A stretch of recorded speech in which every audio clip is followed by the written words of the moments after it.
semuanya. Di sini saya akan mempresentasikan terkait pembelajaran berdiferensiasi yang telah kita lalui mulai dari topik 1 sampai dengan topik 3. Nah, di sini untuk yang pertama yaitu pengertian dari pembelajaran berdiferensiasi. Untuk pembelajaran berdiferensiasi merupakan suatu proses pembelajaran yang lebih mengutamakan kebutuhan peserta didik untuk meningkatkan potensi yang ada di dalam dirinya. Nah, untuk adanya landasan teori ini tidak asal-asalan, akan tetapi didasari oleh 4 teori. Untuk yang pertama di sini teori sistem ekologi, di mana semua peserta didik itu mempunyai latar belakang yang berbeda-beda dari keluarganya, dari lingkungan sekitarnya, dari budayanya. Untuk teori yang kedua di sini merupakan kecerdasan majemuk, bahwa setiap peserta didik itu mempunyai kecerdasan yang berbeda-beda juga. Ada peserta didik yang lebih suka belajar secara bersama-sama, ada juga peserta didik yang lebih senang belajar ketika sendirian.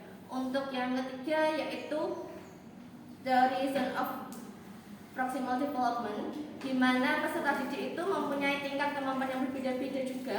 Bahwasanya ada peserta didik yang ketika belajar itu masih dibantu atau masih dituntun. Ada juga peserta didik yang lebih ketika diberi tahu satu perintah itu langsung paham, seperti itu. Untuk yang keempat itu teori learning modality atau gaya belajar peserta didik. Hal keempat itu juga perlu dibutuhkan untuk pemetaan kebutuhan belajar peserta didik. Untuk pemetaannya sendiri itu dibagi menjadi 3. Yang pertama berdasarkan kesiapan belajar peserta didik, kemudian ada minat belajar peserta didik, dan juga ada profil peserta didik.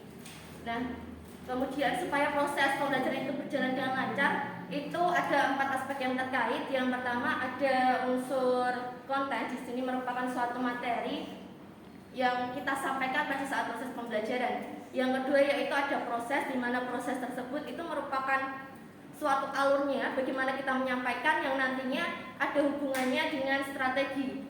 Nah, dalam proses tersebut nantinya ada beberapa strategi yang kita lakukan dalam proses pembelajaran, yaitu ada 5 strategi. Yang pertama ada strategi pengajaran langsung, tidak langsung, kemudian ada strategi pengajaran interaktif, mandiri, dan juga strategi pengajaran melalui pengalaman.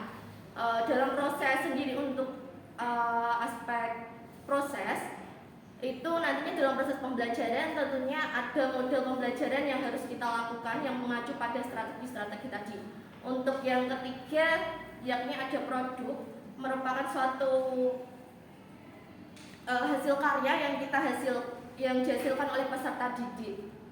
Untuk yang keempat ada lingkungan belajar. Lingkungan belajar merupakan suatu bentuk di mana kondisi anak itu merasa nyaman ketika belajar. Jadi di kelas itu anak tidak merasa tertekan, untuk materinya pun juga akan tersampaikan, sehingga keempat aspek tersebut sangatlah penting. Terima kasih. Wassalamualaikum warahmatullahi wabarakatuh.